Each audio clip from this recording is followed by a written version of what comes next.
You're listening to the Reds Podcast. This is episode number 38. Mastermind groups, they have the power to completely change your business, completely change your life. There's a lot of confusion about how to do one right, though. I've got a 4-step process I'm going to share with you. We're also going to share with you how to find one, how to make your own, and how to keep one going. That's on this episode of the Red Podcast. This is the Red Podcast. Real entrepreneur development. Make more money, work less, and live a life of freedom. No BS advice that really works. Here's your hosts, David Hooper and Laurel Staples. David, how do you feel about answering some rapid fire questions so people get to know you a little better? Like a word association type of thing? Kinda, yeah. You up for it? Yeah, why not? I think we should do it because Red Podcast's all about entertainment. So, well, it's not all about entertainment. It's about edutainment. Edutainment. Right. Okay, first question. What's your personal anthem or theme song if you had to pick one?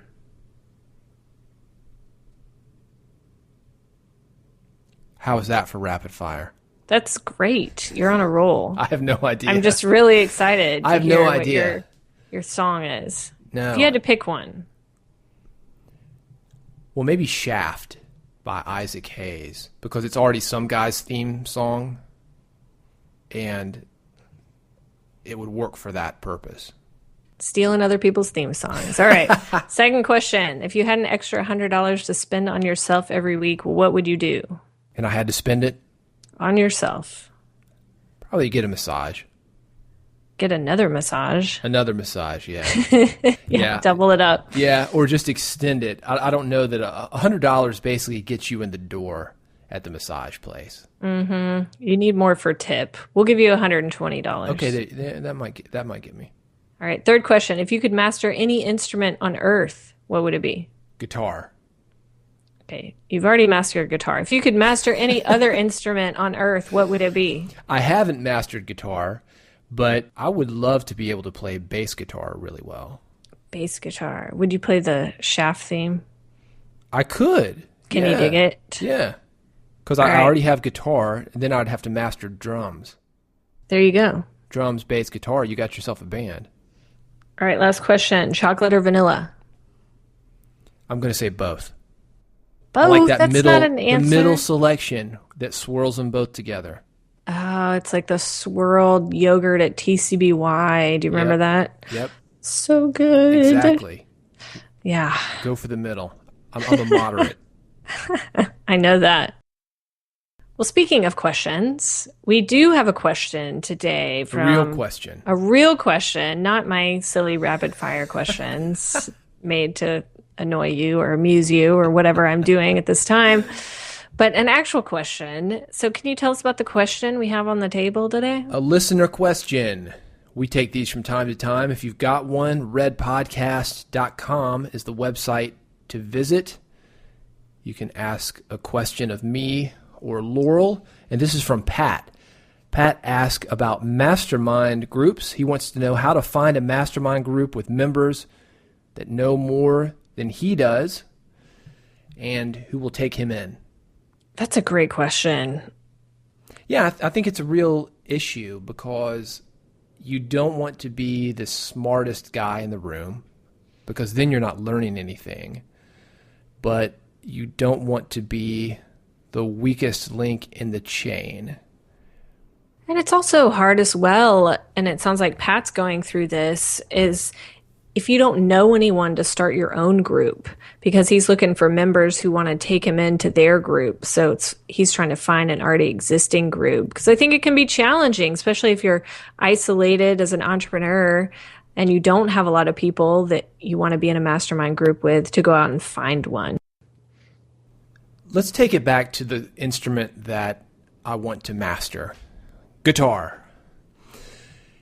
Here's the thing about guitarists that I've found over the years. There are a lot of flashy guitar players. Let's say the Van Halens of the world, the Yngwie Malmsteens.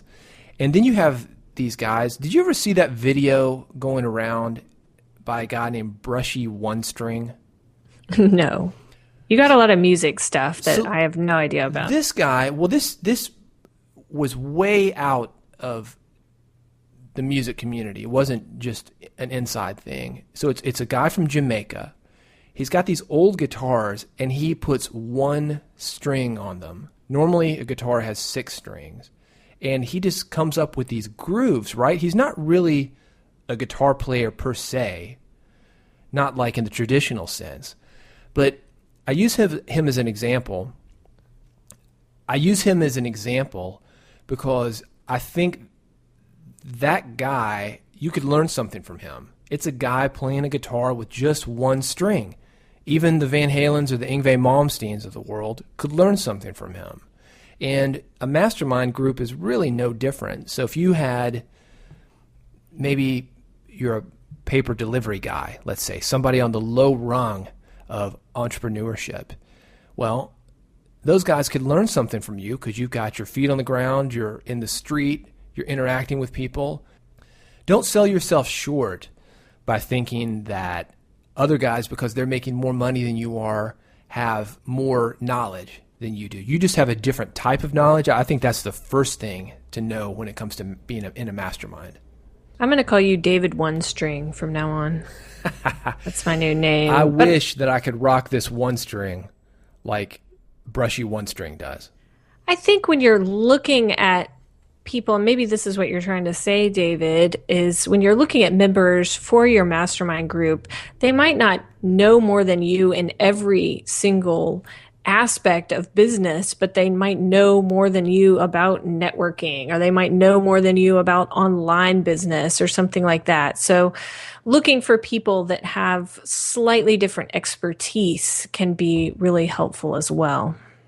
Yeah, that's the best type of mastermind that there is. There's that old saying that if you have more than one person in the room and everybody's agreeing with each other, you've got too many people. Mm-hmm. Part of masterminding is disagreement. Part of masterminding is bringing those different elements of your different businesses into the fold. That's how it's kind of like a mutt dog. You know, those are the smartest dogs that you've got. Mine is. He's a smart dog.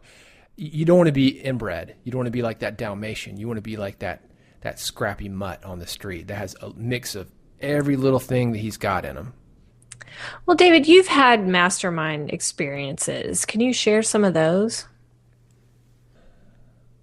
The biggest thing to a successful mastermind is organization, and I think somebody has to lead that up. Entrepreneurs are busy, and this is a great way to get in. It's simply by organizing one. If you can come up with a time that you're going to meet, if you can organize how you're going to do it. A lot of people like Google Hangouts. I believe that's the one that you use, right? Yeah, we use Google Hangouts. For your mastermind, you use that. I prefer phone, like a conference call, like Free Conference Call is a great free conference call service that you can use if you want to just do it by phone. You can do it via Skype. You can do it in person. But organize a mastermind in a way that you want to meet. Organize an agenda. And I've got a great formula for a mastermind. I wrote a book a few years ago. It's called The Rich Switch. And that is available at Amazon. I think it's like $5. It's really, really cheap. It talks about masterminds. That's not all that it's about, but it'll be linked in our show notes. redpodcast.com/38 is where to find that. 38. But the Rich Switch has a different formula that you can use for masterminding. And I think just organizing it and having the formula available and then just making the offer, most people that I've found that are entrepreneurs, they're very open to the idea of masterminding. Certainly those fans of Napoleon Hill's Think and Grow Rich, people know of the concept. They know how powerful it is. And it's a great way to learn things. So they'll be open to it. And you don't necessarily have to be, because of what I've said earlier, the smartest guy in the room. You don't want to be. It's best for you that you're not. And it's sometimes really good for smart people if they have more of a layman in there, somebody who's not as established, because they can either see it from a beginner's mind or ask questions or do something that other people aren't thinking of in the group because they're maybe too familiar they've done their thing for so long, they are not seeing what opportunities that they do have. So do you think it would be better for Pat to find a group that is already established, someone who will take him in like he's asking, or to organize his own group?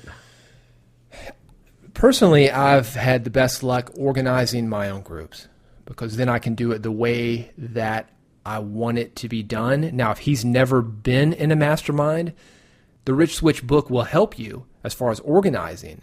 But if you've never been in one, it might be beneficial just to jump in a few, even if they're not people at the level that you're wanting to interact with. You can see how these things are done, and you can take the best of a few different ones, like I was talking about earlier, like the mutt. You take the best, and it's kind of like Darwinism. You let the strong survive and put your own together, and then you'll have more success that way.